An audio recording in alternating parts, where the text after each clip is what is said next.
Agora, eu queria justamente mudar de tópico, Rodrigo, que você entrou nessa história, né? Porque sobre a guerra entre Israel, né, e os palestinos, várias igrejas evangélicas vêm demonstrando um apoio, deputado, a Israel, né? E a Universal já usa há muito tempo a bandeira de Israel nos templos. Eu queria que o senhor pudesse explicar, por favor, a relação entre as igrejas evangélicas no Brasil e Israel. E também acho que vale a pena a gente olhar em retrospectiva, porque nas manifestações pró-Bolsonaro, mesmo antes das eleições, elas foram aparecendo. Chico só falamos sobre isso essa semana, né, Chico? Sobre como foram se apropriando, de fato, dessa bandeira. Perfeito. Bem, o campo evangélico é diverso, não existe um bloco único. Há uma relação histórica entre fundamentalismo cristão, especialmente norte-americano, que é da onde vem boa parte do protestantismo brasileiro. E esse fundamentalismo tem uma leitura bíblica que idealiza e glorifica Israel. Na minha concepção, fruto de uma leitura e uma interpretação bastante equivocadas. Porque se você pega na tradição judaico-cristã bíblica, o povo hebreu ali é um povo minoritário, massacrado, sob exploração, e toda a tradição profética judaica é contra sistema de opressão. Então, assim, falando teologicamente e como um pastor mesmo, a escolha de Deus, do ponto de vista bíblico, é sempre pelo povo oprimido. Não é um povo específico, em termos sanguíneos e genealógicos. Não importa o que esse povo faça, ele é escolhido. Pelo contrário, os profetas, na tradição judaico-cristã, especialmente judaica, criticam toda hora a lógica do Estado, do rei, da monarquia, da opressão sobre o pobre, a opressão sobre o estrangeiro. Na própria dinâmica bíblica, não há uma glorificação, a crítica a um Estado por ele ser supostamente eleito por Deus. Não é isso, mas é isso que é lido. Então, Israel é mitificada como algo eleito previamente por Deus e consequentemente, sempre vítima de uma violência e, consequentemente, sempre certo. Quando eu acho que, do ponto de vista bíblico, em qualquer época histórica, o critério bíblico não é um povo A ou um povo B. Quem é o massacrado da vez? Entendi. Por isso que eu lancei o livro Jesus Negro, entende? Porque o semblante de Cristo no Brasil faz muito sentido dizer, é preto, é pobre, porque a escolha bíblica é a escolha pelo oprimido. Não é escolha prévia, quase que metafísica, por um determinado povo e por um determinado Estado. E essa leitura gera uma série de equívocos, né? Porque você glorifica, inclusive, um massacre. Agora, é difícil quebrar isso, quer dizer, se a pessoa já parte do princípio de que Israel é a luz. Totalmente. Que combate, né, o mal. Que é o outro. Que é o outro. E, aliás, o Netanyahu, outro dia, falou isso no discurso. Ele falou, aqui trata-se de uma luta entre crianças da luz e crianças da escuridão. Pois é. Como se só existisse humanidade de um dos lados, né? Exatamente. Para a população evangélica, é claro, a população, são muitos grupos, mas, de maneira geral, é difícil quebrar essa ideia. Mesmo que apareça a imagem, bombardeio sobre a Palestina, etc. Eles falam, não, mas Israel tem razão. É isso? É triste. Esse mecanismo, ele existe independente da dimensão religiosa. Mas quando ganha um contorno religioso fundamentalista, esse mecanismo fica ainda mais acentuado. Que mecanismo é esse? Que eu estou falando aqui como mecanismo? A produção subjetiva, imagética do inimigo a ser abatido. Todo massacre físico, ele é posterior a uma eliminação simbólica de um povo. Desumaniza, né? Eu poderia falar do Brasil. A cada 28 horas, um jovem negro é executado. Isso é massacre. Por que o país não para?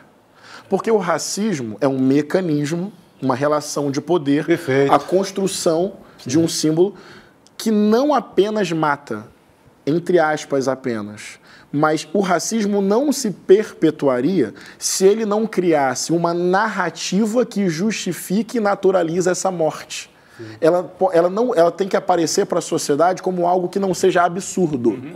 Então, o que eu quero chamar a atenção... O valor dessa vida é outro, né? É subhumanizado. Então, a imagem daquele corpo lá, massacrado, de um povo sob apartheid, que é o povo palestino, não vai comover. Porque já tem a construção da subhumanização desse povo e, consequentemente, uma licença subjetiva para o seu extermínio em nome de uma pureza, em nome de uma vitória, em nome de um heroísmo.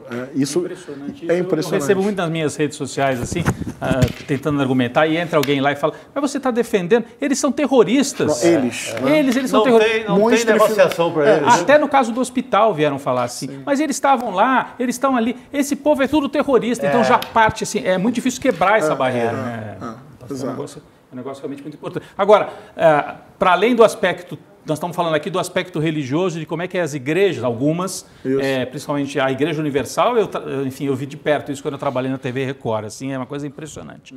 A parceria com Israel. Mas além das igrejas, o bolsonarismo não tinha nada de... No começo não era evangélico, o Bolsonaro era o Bolsonaro, a extrema-direita. Então tem uma parceria que é religiosa, mas é também da extrema-direita. Como é que é isso? Como é que a extrema-direita começa a levar a bandeira de Israel para o meio da rua? Como é que é? Concordo muito com a sua leitura aí.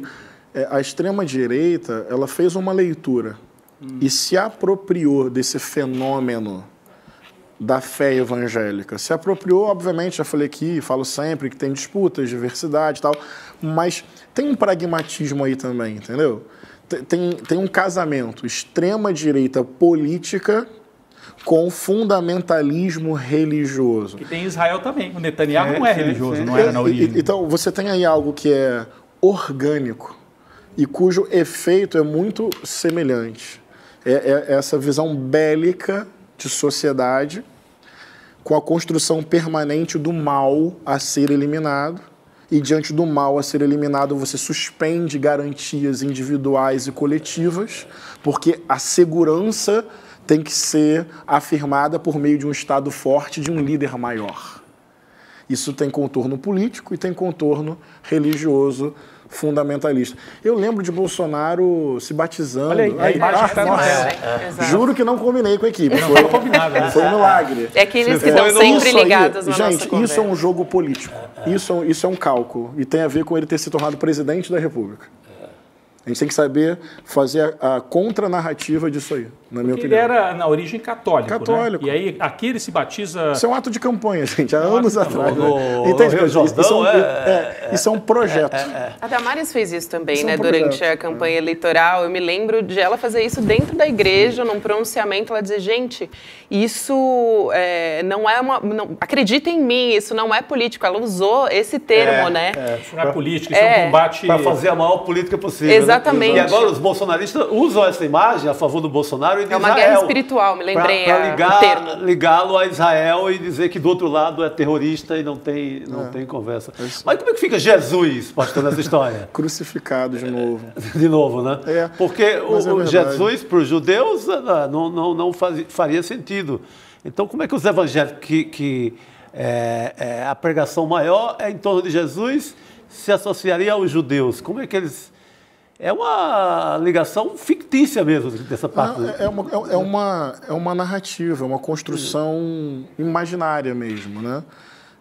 Jesus de Nazaré nasceu, viveu e morreu como judeu. Ele não viu nem fundou o cristianismo, né? O cristianismo é um movimento pós-evento Jesus, e eu sempre falo isso, 4 séculos depois se tornou a religião oficial do Estado que matou Jesus. Então você tem um contrassenso histórico na minha religião, porque você passa a ter uma leitura hegemônica sobre Jesus que parte da lente que o matou. Então, obviamente, vai desaparecer o Jesus de Nazaré, da partilha do pão, da solidariedade radical, da misericórdia, da compaixão, da partilha do pão, da denúncia ao acúmulo de riquezas e às hierarquias de poder. Ah, Jesus, quem vai ser o maior entre nós? O menor. Quem serve é o maior. Mas isso vai desaparecer. Mas vai desaparecer por quê? Porque a leitura sobre Jesus vai ser feita pela mesma lente que o eliminou como imoral e herege. Você vai montar uma doutrina que vai surgir o Jesus das cruzadas, da colonização, dos impérios, embranquecido epidérmica e ideologicamente, né? E aí, olha que curioso, passará a ser uma heresia retomar a origem do Evangelho. Pois é. Olha, para quem chegou agora, né, não estranhe não, nós estamos num programa no ICL Notícias, não é um programa religioso, mas nós temos o prazer de conversar aqui com o deputado, que é o pastor Henrique. Sim, está e que ele é o deputado pastor ou o pastor deputado, a gente fica sempre nessa dúvida, né? Eu queria trazer um pouco o olhar também para o nosso Brasil, porque a gente está falando de guerra. E eu vi uma declaração muito forte, até o nosso portal, iclnoticias.com.br, trouxe, ressaltou, né, essa história que foi o Rafael Vicente, enfim, que é genial, né? Ele postou nas redes sociais falando sobre as ações policiais, as mega operações que estão acontecendo no Rio de Janeiro. E eu acho muito importante trazer esse olhar para cá, porque ele fala sobre a sensibilização, e claro, isso é muito importante, e a gente sofre junto com o que está acontecendo na Palestina, né, com os palestinos também, o que aconteceu em Israel no último dia 7. Agora, as repetidas operações, as mega operações que estão acontecendo, né, no Complexo da Maré, nas comunidades no Rio de Janeiro, e truculentas, né, abordagens bastante truculentas, escolas fechadas, não comovem, né? Então, eu acho que a gente poderia também trazer talvez um olhar para a nossa guerra particular aqui, né? Por que a gente não fala sobre isso, né? O Brasil parece que está em guerra há anos, né? E nesses últimos dias, principalmente, isso está acontecendo, desde que anunciou-se, né, essas operações como uma maneira de, teoricamente, a gente sabe, né, guerra às drogas não funciona, mas teoricamente para ir contra o crime organizado no Rio de Janeiro, pastor e deputado. Mas tem a ver com o que eu falei agora sobre o racismo produzir a naturalização da barbárie. Mais absurdo que o absurdo é quando o absurdo deixa de ser absurdo. Né? Então, o que você está falando se chama cotidiano no Rio de Janeiro e no Brasil. O nosso modelo de segurança pública é um modelo de criminalização da pobreza e de seletividade penal com recorte racista. Mas isso é segurança pública. E de negacionismo também, né? Isso é massacre. Eu lembro de uma vez lá no Congresso que eu recebi as Mães de Maio, aqui de São Paulo, mães vítimas de violência. Você vai estudando os casos, praticamente todos os jovens vítimas de execução sumária. Não tinha nem confronto. Eu levei para a Comissão de Segurança Pública para falar sobre isso. Controle externo sobre atividade policial, sobre um outro ciclo de formação das polícias. Para mim, sinceramente, esse é um baita tema sobre democracia no Brasil. Sim. Porque se houver autonomização e ideologização das polícias, golpe fatal. E o bolsonarismo sabe disso e insufla isso. Agora, vou até juntar temas, tem um projeto perigosíssimo na Comissão de Segurança Pública para que os comandantes das polícias militares sejam eleitos pela corporação. Isso pode parecer democrático? Isso é perigosíssimo, porque você vai deixar evidente que são forças politizadas. E você vai tirar até o poder do governo, do Estado. Pronto, autonomização e ideologização das polícias. Isso é grave. Bem, eu levei o caso das Mães de Maio para lá e o que eu ouvi dos deputados é: mãe de vagabundo, tem que chorar mesmo. É o que o senhor estava falando antes, era que nem falar, é terrorista mesmo, tem que bombardear. Mas isso aí tem a ver com a construção de uma sociedade que criminaliza os pobres, os pretos, nós, povo negro, periferia e favela. O Brasil não resolve a pobreza historicamente dividindo renda, fazendo reforma agrária, aumentando o salário, tocando em privilégio. O que tem é encarceramento em massa e letalidade. É triste o que eu vou dizer agora. O genocídio do povo pobre e preto não é o sistema dando errado.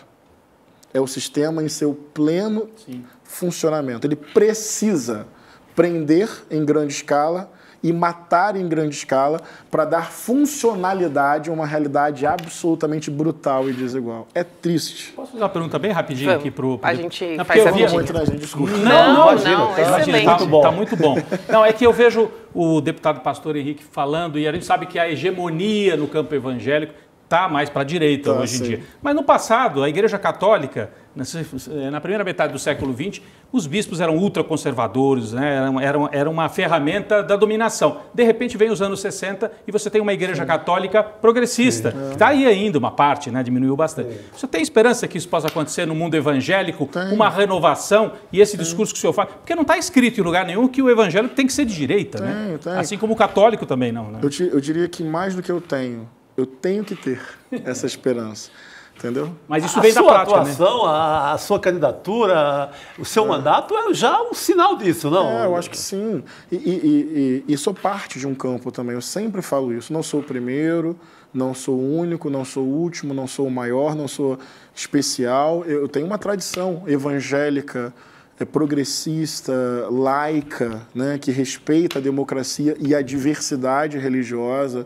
Tem muitas vozes na minha voz e eu faço questão de falar isso.